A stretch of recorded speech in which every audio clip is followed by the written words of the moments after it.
ఒకసారి నేను వాక్యం చెప్తున్నా, సాతానుగాడు వచ్చాడు. వాక్యం చెప్తానే ఉన్నానా, నా అతడు ఏమంటున్నాడు తెలుసా?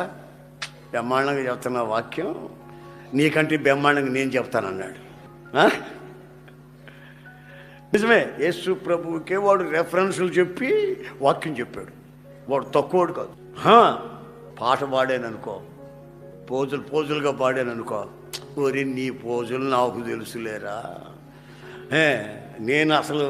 నేను మ్యూజికల్ డైరెక్టర్ని, నేను రెక్కలు ఎలా విప్పానంటే పిల్లలు గోవులు వాయించినట్టుగా వాయిస్తాను, ఆ రాగాలు ఆ ఆనందాలు అవి వేరురా, నీకేం తెలుసు, నేను అట్లా పాడుతాను అంటాడు వాడు. అందుకని నేనేం చేశానంటే, సరేరా నీకు పాటలు తెలుసు, ప్రసంగాలు తెలుసు, సరే నాతో మోకరించురా, అదొకటి నాకు తెలియదులే అంటాడు. Praise lord.